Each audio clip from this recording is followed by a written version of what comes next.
What's up, college football fans? Sonoy Valente here once again with the Mean Green Show, joined by Jared Kalmus, and we're going to take a look at the AAC quarterback rooms as we are going strong into the transfer portal season. But Jared, thank you so much for jumping on. Where can everybody find your work at? Yeah, well, first off, thanks for having me as always. No, it's always a blast to talk a little football with you. People can find my work at Alamo Audible. We primarily cover UTSA, but of course, we talk about all things American Athletic Conference when the time is right.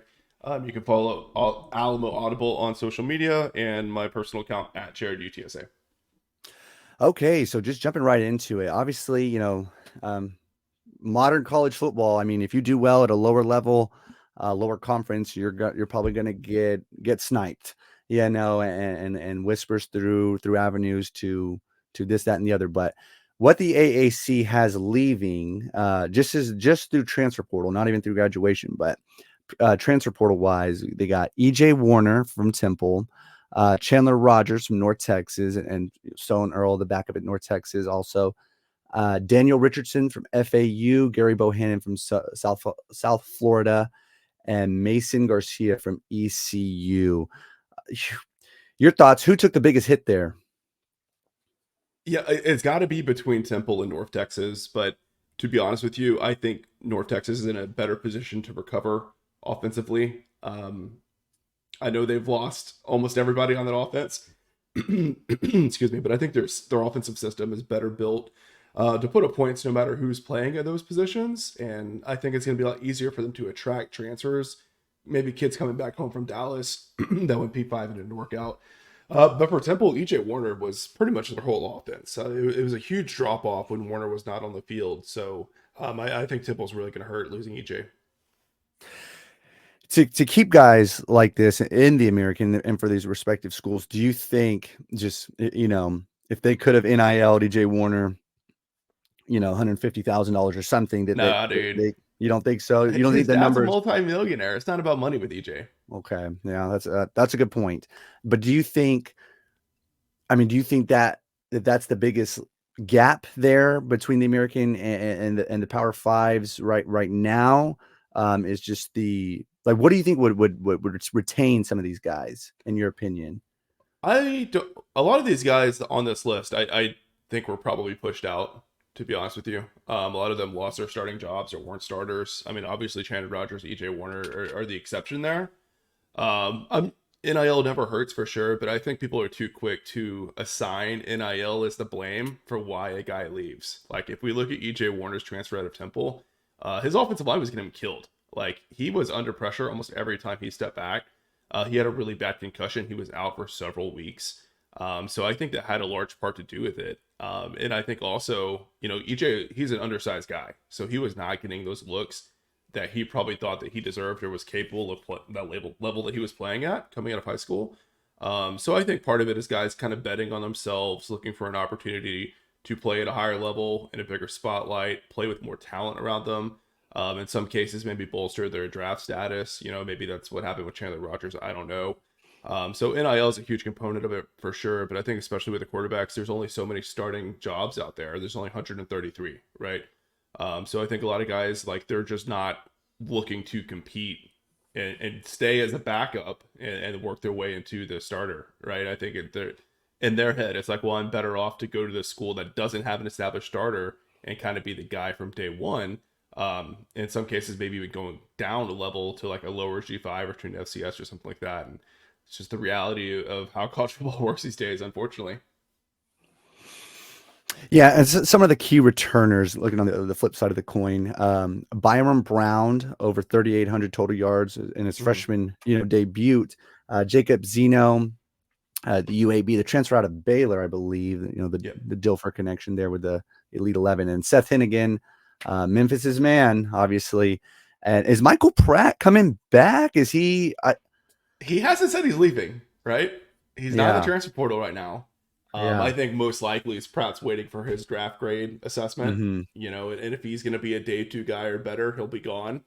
But if he gets, a sixth, seventh undrafted assessment, who knows? Maybe he Yeah, runs it back at Tulane. It wouldn't be the yeah. most surprising thing in the world. But I Who's mean, Houston's QB? well, they had Donovan Smith, the Texas Tech transfer, and he probably is not as good as Pratt, right? Yeah. You So think he that's another goes? aspect of it, right? Yeah, The likelihood that Pratt plays at Tulane next year is probably pretty low, but technically he has not yeah, declared his intention to leave, so we can't just assume, right? yeah, yeah. Very And true. Tulane has a robust NIL operation. He's the reason that Pratt stayed there for another year. That they signed him to a really nice deal over there. So I wouldn't say this is a done deal for sure. Who knows? Maybe he runs it back and tries to go win another championship there. Yeah. Um. Okay, and then obviously, key losses, not to the portal, but just through graduation. The team you cover in UTSA Mm-hmm. loses, the GOAT All and Frank, everything, right? yeah, Yeah. and Frank Harris. All that being said, and if these returners stay returned, everything can happen even after spring ball. Who's going to be QB1 in the American Conference? If let's say with Pratt, and then give me the answer without Pratt. Without Pratt, I'd probably go with Hennigan just based off his, he's been starting since he was a freshman there at Memphis. One of those guys that probably both UTSA and North Texas probably should have locked down and kept in state, right? He's a Dallas kid. But just given his experience as starter, he's won a lot of games in Memphis. I would probably have to put him at number one. As far as pure talent goes, I think Byron Brown at USF is probably the guy there. I am really terrified to see how good he's going to be next year. That offense was humming. Alex Golish is a great offensive mind. They've got a lot of great talent out there in South Florida. And Brown was already one of the best quarterbacks in the league as a freshman. So the jump that he's going to take this year, I think, is to put a lot of fear in defensive coordinators' hearts across the American. Keep staying on the UTSA. So where are they going for the recruit?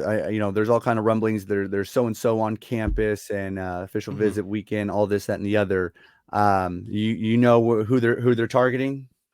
Well, I don't think that they're going to take another high school kid. They had Noah Lugo committed for a while. He was a dual threat from the Austin area. He actually flipped to BYU, and I don't believe they've offered any 2024 class high school recruits since then. And I think part of that is because Owen McCowan kind of took that backup quarterback spot. He's a Colorado transfer who started 4 games at Boulder before Coach Prime got there. He looked pretty good, especially in that Tennessee game. He won like 10 of 12 passing or something like that, and like the speed of the game did not face him at all. So I think UTSA is feeling pretty good about him. Eddie Marker has played well when he's had his chances. But I think their game plan is to go in the transfer portal and find an experienced quarterback, a guy that's been at least a full season starter, if not more, upperclassman. So they've offered a few different guys out of the transfer portal, some FCS kids, some P5 guys that were starters and lost their spot. But I don't think they have the guy like kind of circled right now. I mean, you're still going to see guys go into the portal, through the rest of December, and then there's that second portal window that opens up in the summer. Hopefully they'll have a guy before then, but I think their intention is to find some transfer quarterback that's kind of you know been shown the ropes already, and then have him and Owen battle it out for QB1 through the summer and the fall. Yeah, for American, the AAC football fans, a name to look out for, listen to, keep up with is Ken Seals. I think he might land at some AAC school. I know he's getting courted by a few, but Where's he from?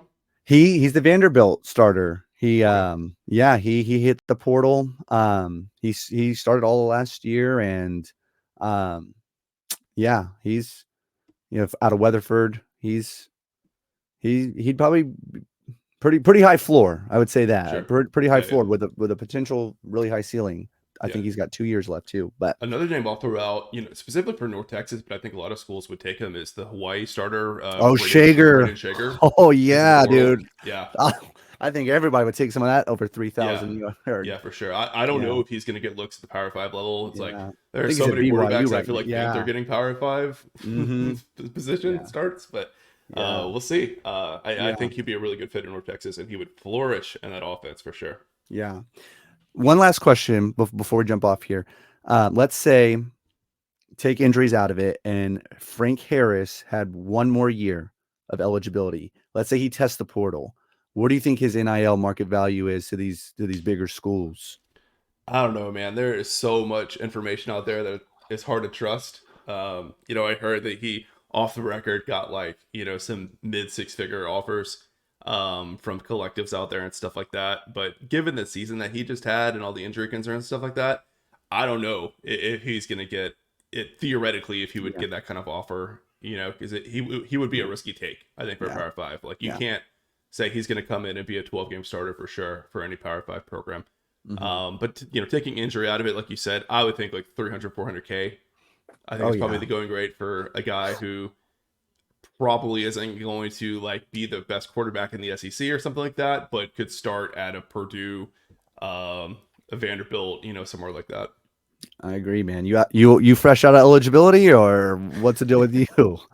I don't know. I saw, Otani signed a $700 million contract, and someone's like, "Oh, I'm gonna go hit a batting cage today." It's like 35 years old, but yeah, we can dream. Yeah. Well, Jared, thank you so much. Hopefully I can get you on again soon as we keep up with things. But take care and good luck in the UTSA's bowl. All right. Thanks a lot, Sonoy. Take care.